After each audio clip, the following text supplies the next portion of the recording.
여러분 안녕하세요. 자유별이에요.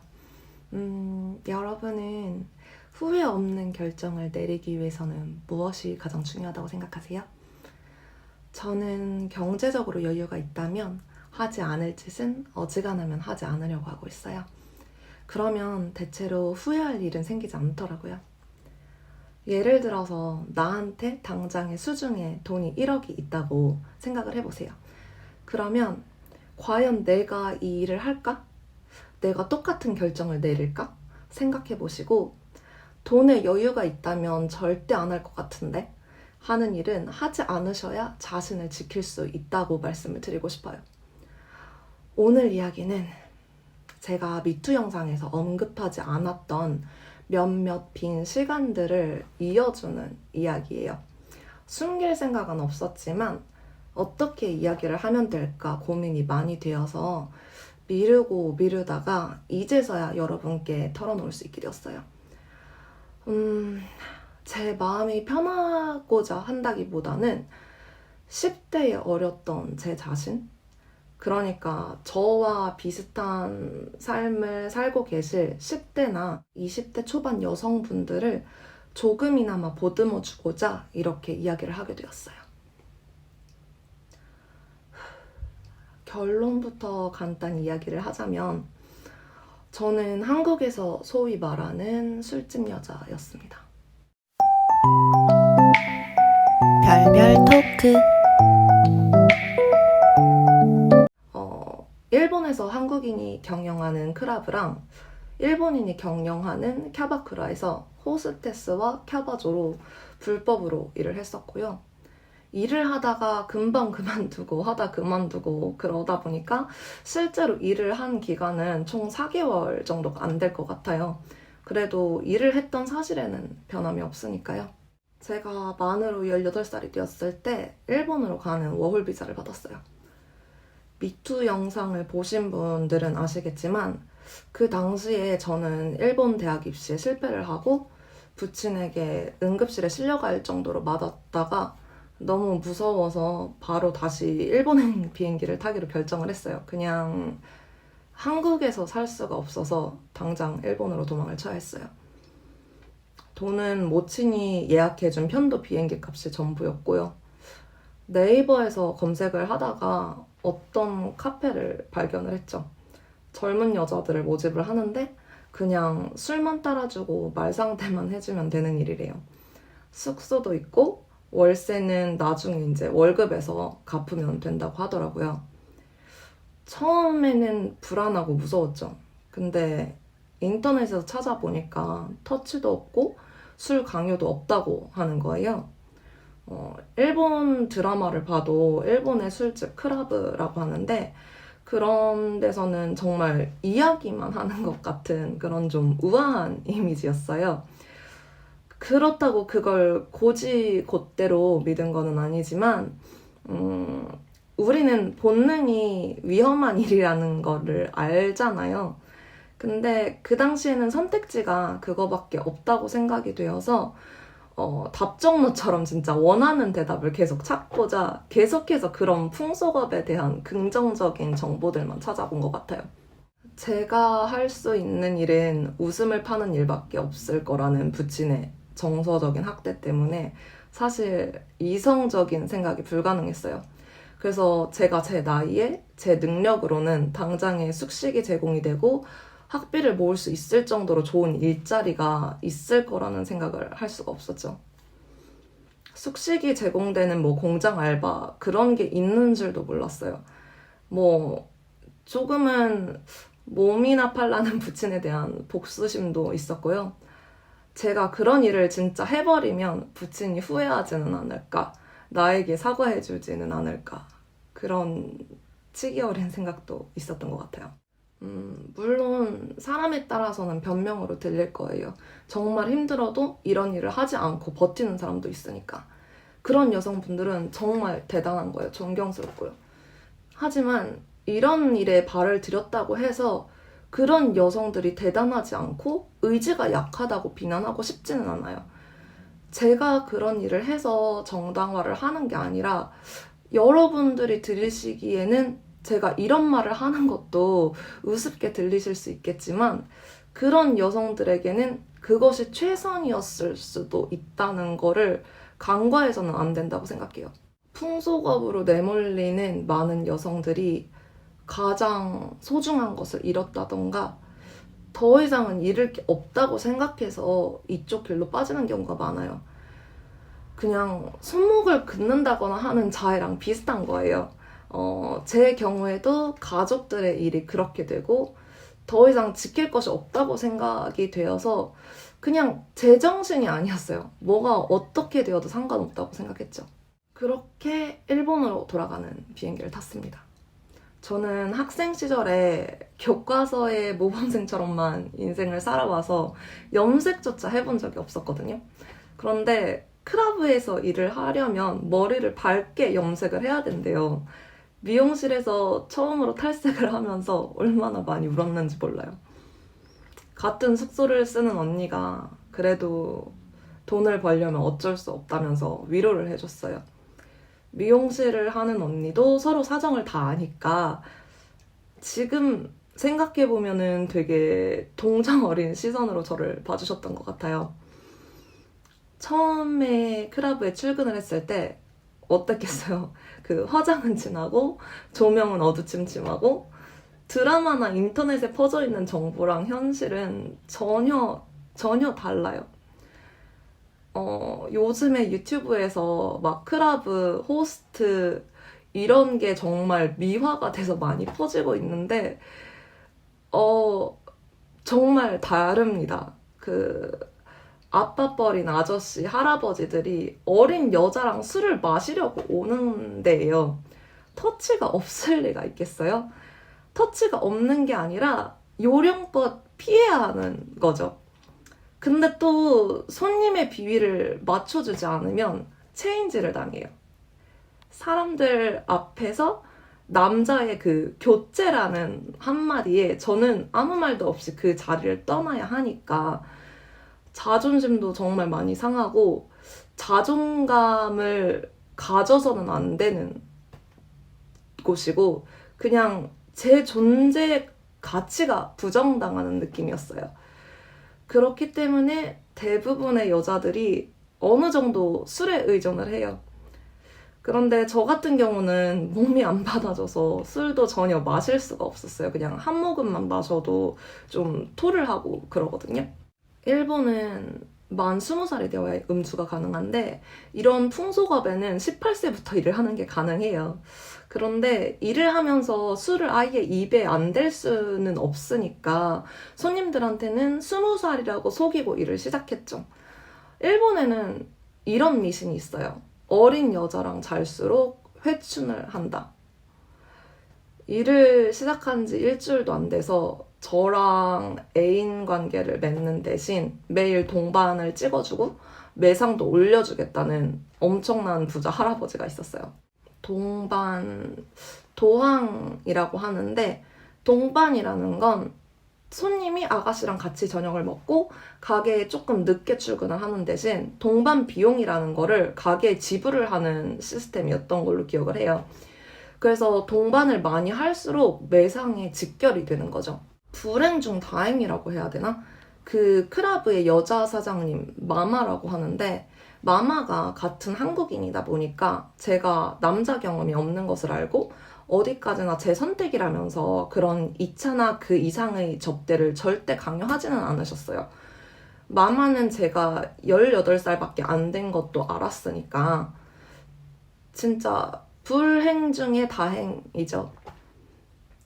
다른 언니들은 제가 20살로 알고 있긴 했지만 제가 힘들어하는 걸 보면서 이런 일은 25은 돼야 하는 거지 20살은 너무 애기라고 그렇게 감싸주시더라고요. 그 가게에서 일하는 여성분들은 전부 20대 중후반이셨거든요. 그 당시에 가게의 매상 넘버1이었던 언니가 있었는데 평소에는 기업 회장이랑 동반으로 뒤늦게 출근을 해서 그날 선물 받은 값비싼 팔찌랑 반지들을 막 자랑을 하다가도 술에 취하기만 하면 서럽게 막 우는 언니가 있었어요. 다들 사정이 비슷하니까 그냥 묵묵하게 지켜봤어요. 마음이 많이 아프더라고요.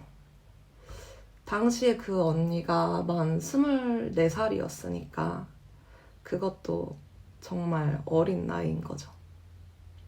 같이 숙소를 쓰던 한 언니는 정말 예쁘게 생겼었거든요. 근데 오는 손님 중에 그나마 순진해 보인다면서 자기 아빠뻘 나이의 남자가 좋아졌다고 하는 거예요. 그 남자가 다른 가게에서는 터치도 많이 하고 엄청 진상이었다고 하는데 자기 앞에서는 터치할 생각도 못하고 자기가 일본어도 전혀 못하는데 상냥하게 웃어줬다고. 다른 사람한테는 진상이어도 자기한테는 다를 수도 있는 거니까 손님들한테 편견을 가질 필요는 없다고 하더라고요. 근데 어느 날 그 언니가 엉엉 울면서 돌아왔어요. 자궁이 약해서 남자들이랑 관계를 함부로 가질 수 없는 언니였는데 그 남자가 화를 내면서 억지로 호텔에 데리고 갔다고 하더라고요. 그 일이 있었어도 그 언니는 그 남자가 좋은 사람이라고 생각을 하는 것 같았어요. 그 뒤로도 계속 데이트를 하더라고요. 이런 일을 시작한 지 얼마 안 되는 여자들은 이렇게 조건이 좋지도 않은데 나쁜 남자들한테 끌려요. 다 똑같이 쓰레기니까 조금만 잘해주면 넘어가는 거죠. 비교할 남자가 손님들밖에 없잖아요. 그거를 노리고 이렇게 가게에 찾아오는 젊은 남자들도 많아요. 한 번은 제가 싫다고 거절하는데도 저를 이렇게 억지로 꽉 껴안고 입맞춤을 한 남자가 있었어요. 가게 밖에서 배웅을 하는데 키도 190cm 가까이 됐고 몸집도 너무 커서 너무 힘이 강한 거예요. 꽉 안겨 있는데 제 몸을 움직일 수조차 없었어요. 그때 처음으로 남자에게는 절대 이길 수 없겠구나 하는 공포를 느꼈죠.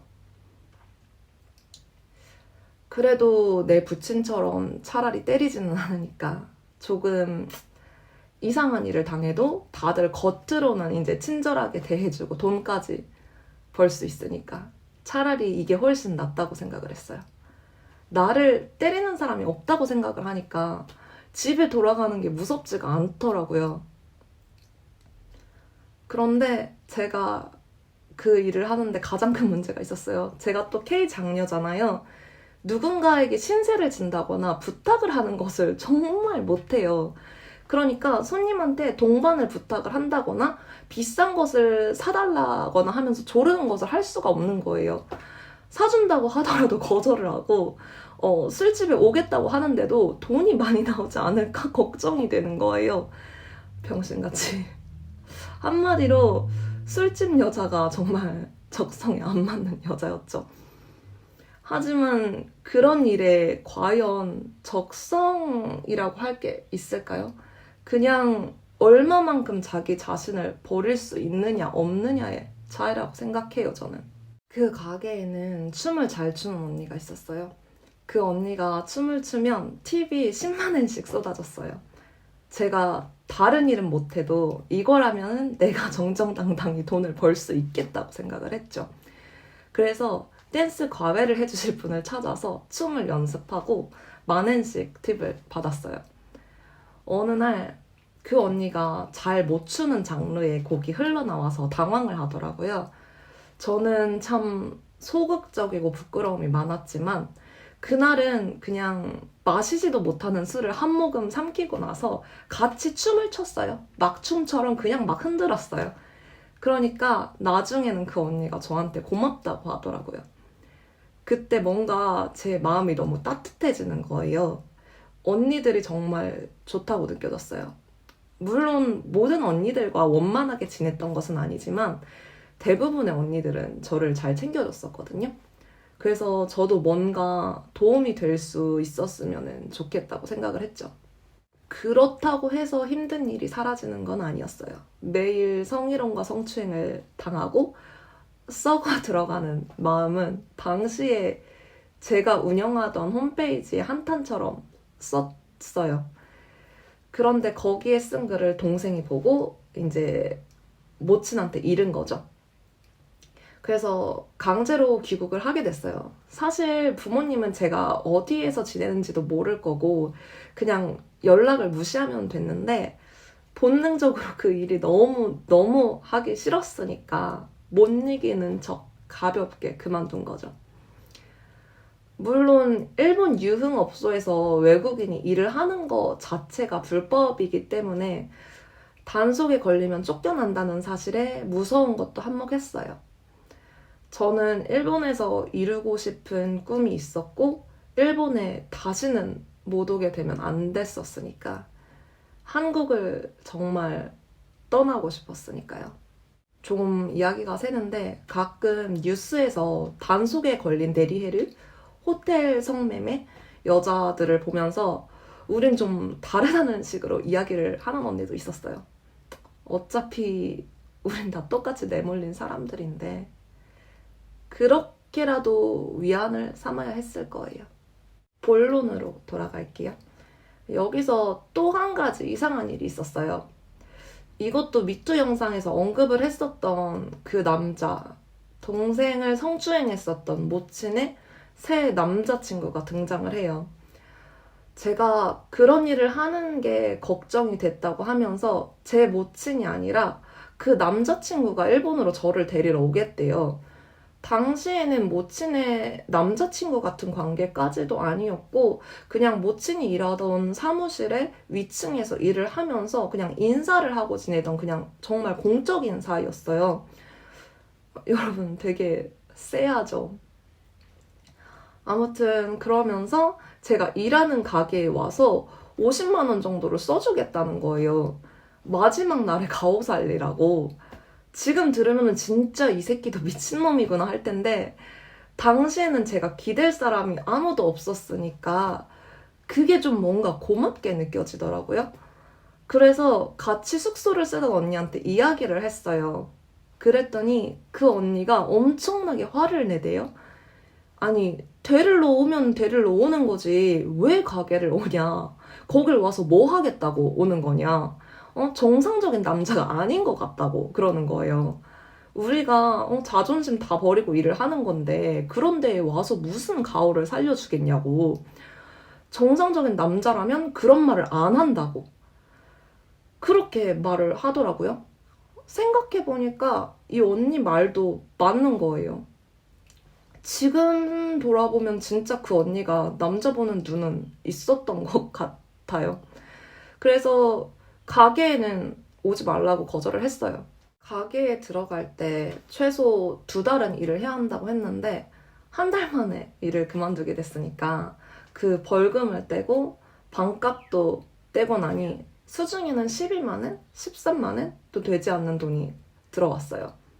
별도로 매일 미용실을 가고 드레스도 사고 그랬는데 번 돈이 아예 없었던 거죠. 차라리 잘 됐다고 생각을 했어요. 어차피 내가 잘 해낼 수 있는 일은 아니었으니까. 그 남자가 일본에 오고 나서 이제 숙박을 해야 되니까 아무데나 저렴한 호텔에 들어갔는데 호텔 방이 하나밖에 안 남았다고 하는 거예요. 그래서 같은 방에 머물게 됐어요. 침대도 하나더라고요. 그래도 엄마가 아는 사람인데 엄마가 실내에서 이 사람을 대신 보낸 건데 무슨 일이야 있겠어 싶었죠. 제가 보통은 잠을 깊이 자는 편이었는데 그날 밤은 잠을 못 잤어요. 중간중간에 자꾸 잠이 깨더라고요. 진짜 몇 분 단위로. 본능적으로 위험을 느꼈던 것 같아요. 제가 깰 때마다 그 남자는 잠을 자지 않고 저를 보고 있었어요. 맥주를 마신다거나 팔굽혀펴기를 한다거나 하면서요. 어쩌면은 타이밍을 노리고 있었던 것 같아요. 그런 일이 있었다 보니까 저는 모친이 그 남자가 자신을 사랑하고 아껴준다는 식으로 이야기를 하면서 이제 두 사람의 관계를 폭로했을 때 정말 많이 혼란스러울 수밖에 없었죠. 아무튼 나중에 대학에 합격을 하고 나서 모친의 강요로 부친과 잠깐 다시 만났을 때 부친이 제가 속을 너무 많이 썩였다고 하길래 제가 농담을 가장한 진심을 섞어서 그런 일은 했지만 그래도 몸은 안 팔았다라고 대답을 한 적이 있어요. 그랬더니 네가 진짜 그랬으면 너는 내 딸이 아니다 라고 하는 거예요. 머릿속에, 마음속에 남아있던 한 가닥의 끈이 툭 하고 끊어지는 느낌이었어요.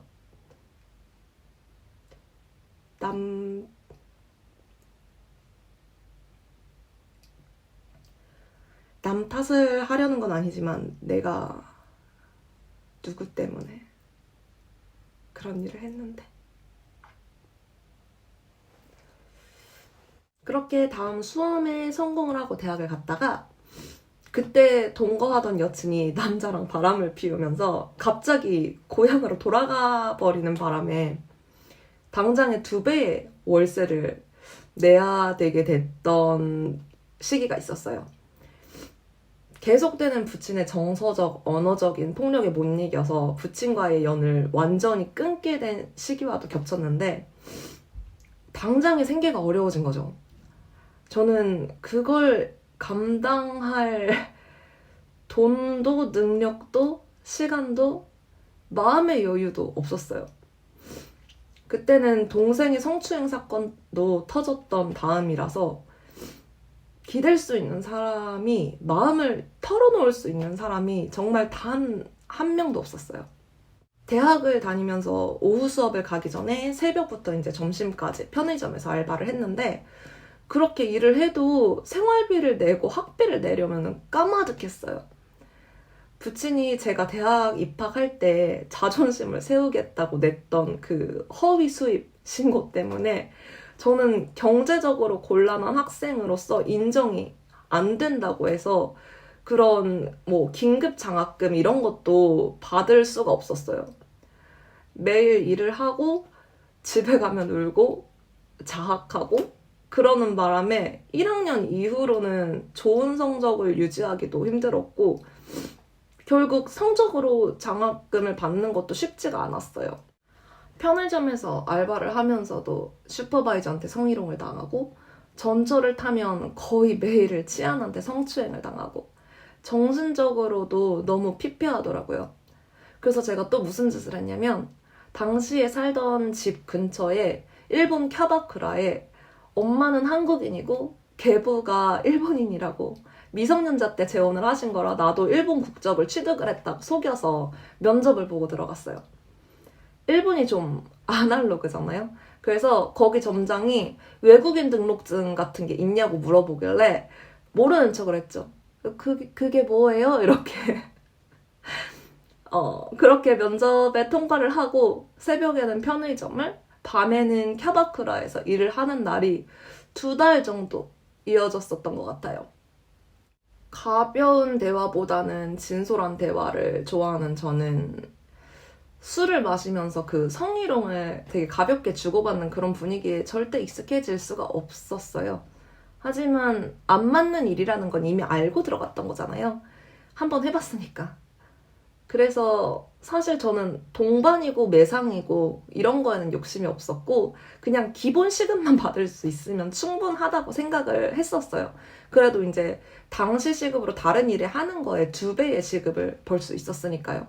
그런데 거기서 만난 한 손님이 저를 지명을 하는 대신에 더 많은 것을 바라는 거예요. 제가 원하지도 않는데 명품 가방을 사주겠다면서 뭘 원하냐고 끈질기게 묻더라고요. 제가 그런 거는 원하지 않는다고 거절을 했더니 저랑 전에 단둘이 저녁을 먹었을 때 그대로 섹스를 하고 싶었는데 좋은 애인 것 같아서 자기가 참은 거라는 식으로 이야기를 하는 거예요. 무서웠어요. 그래서 그렇게 다른 가게로 옮기게 되었죠. 이번엔 또 다시 한국인이 경영하는 가게였어요. 가게를 옮기든 말든 역시나 남자들은 똑같이 쓰레기 같았지만 그래도 첫 가게처럼 막내라고 챙겨주는 언니들의 상냥함? 정? 뭐 그런 게 그리웠던 것 같아요. 그래서 망설임 없이 다시 한국 가게로 들어가게 된 거죠. 역시나 막내라고 친절하게 대해주더라고요. 이렇게 누군가한테 챙김을 받은 적이 없으니까 형식적인 거라고 하더라도 그냥 어린 동생이라고 치비야 치비야 하면서 챙겨주시고, 저도 언니라고 부르고 따를 수 있는 사람이 있다는 게 막연히 좋았던 것 같아요. 손님과 밖에서 만나고 싶지 않은 제가 언니들을 위해 할 수 있는 최대의 노력은 마시지도 못하는 술을 마시는 척 하는 거였어요. 술을 머금고 삼킨 척을 하고 미소를 띠고 고개를 끄덕이고 있다가 여러 번 화장실이나 부엌 싱크대로 막 달려가서 뱉어내고 그걸 반복을 하면서 언니들의 술을 비워주는 거였죠. 그렇게 하면 언니들이 너무 고맙다고 칭찬을 해줬어요. 진심으로 그때는 그게 너무 뿌듯하다고 느꼈어요. 어느 날 저와 같이 춤을 추길 원하는 손님이 춤을 추다가 몸을 밀착을 시키더니 제 목에 키스를 하는 거예요. 그러고는 제 손에 천엔을 쥐어줬어요. 너무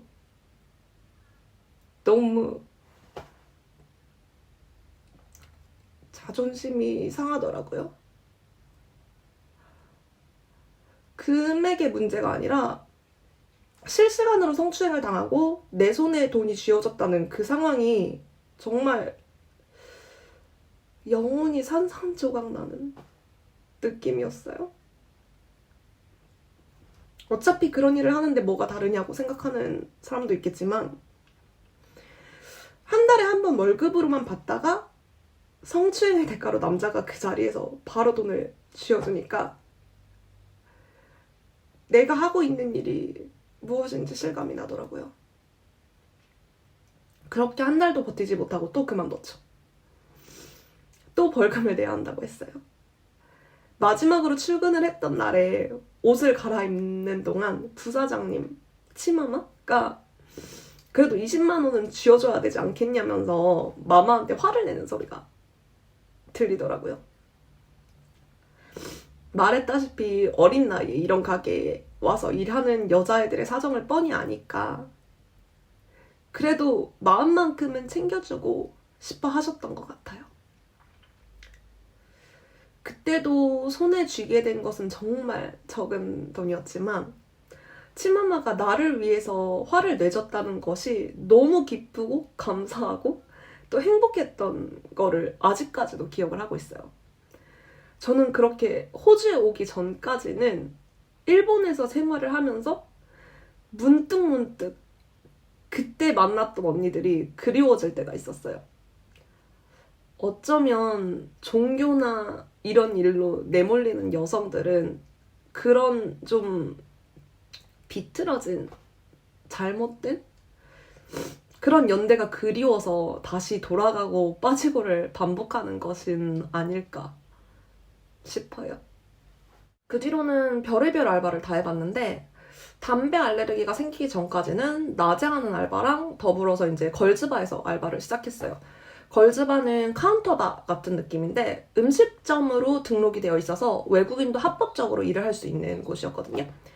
그런데 손님과의 사이에 바가 있는 거랑 동반이라는 게 강제가 아니라는 것을 제외하고는 기본적으로는 하는 일이 같아요. 남자 손님들 재밌게 해주고 비위 맞춰주고 노래 불러주고 성희롱 상대해주고, 뭐 일본에서는 성희롱이 그냥 농담같이 시모네타라고 해서, 그러니까 우리나라 말로 하면 색드립이라고 해서 농담같이 받아들여지는 문화라 그냥 말상대를 해주는 거라고 생각하시면 되는데, 가게에 따라서는 손님을 부르라고 압박을 주는 경우도 있었어요. 저는 그때 지하 아이돌 활동을 하고 있었을 때라 낮에는 알바를 할 수가 없어서 바 알바를 시작하게 되었는데요. 그래서인지 걸즈바에서 일하는 여자들 중에는 아이돌의 이제 탐하고라고 해서 아이돌 지망생이 굉장히 많았어요. 그러다 보니까 그런 여자 아이들을 노리고 속이려는 남자들도 많이 왔죠. 일이나 인맥을 소개시켜준다고 불러내놓고는 맨날 둘이 만나자고 하는 그런 남자들이요.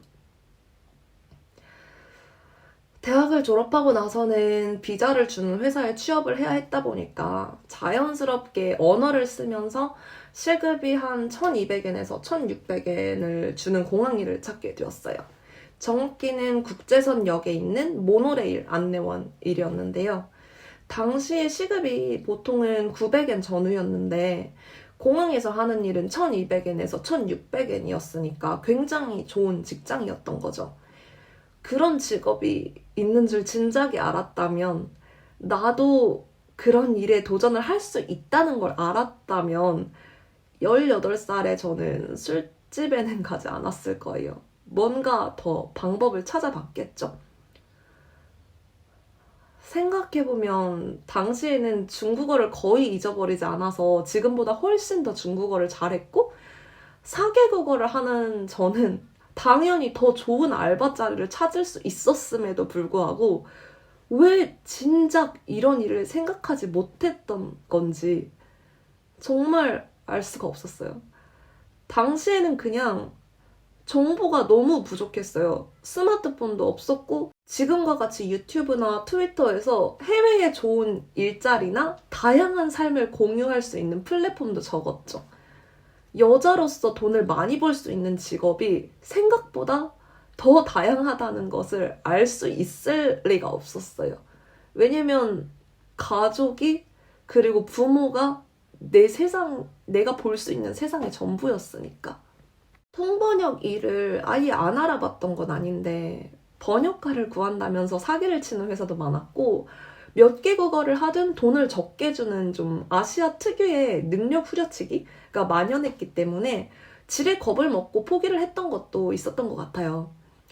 또 일본에서 낮에 하는 일반적인 일을 하면서도 일상에서 너무 지나친 잦은 성희롱 성추행에 시달리다 보니까 차라리 같은 일을 당할 바엔 돈을 더 받고 그런 일을 하는 여성들이 오히려 더 머리가 좋은 게 아닐까 하는 생각까지 하게 된 거예요. 그냥 사회 전반이 그러니까 사람이 미쳐가는 거죠. 만약에, 아주 만약에 여성들이 더 제대로 된 대우를 받을 수 있다면, 가정폭력과 성폭력에서 자유로울 수 있다면, 그래도 여성들이 화류계에 스스로 걸어 들어가는 일이 있을까요?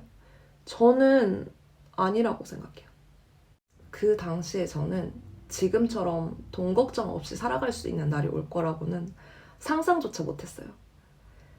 그렇기 때문에 10대의 소녀들이 더더욱 유흥업소나 성매매에 발을 들이지 않았으면 좋겠고, 그렇기 때문에 10대의 소녀들이 더더욱 더 많은 세상을 보고 듣고 직접 체험해봤으면 하는 마음이에요. 돈이 세상의 전부는 아니지만 살아가면서 정말 중요하거든요. 나를 지키기 위해서 기본적으로 필요한 게 돈이에요. 근데 그 돈을 건전하게 벌 방법은 생각보다 더 다양해요.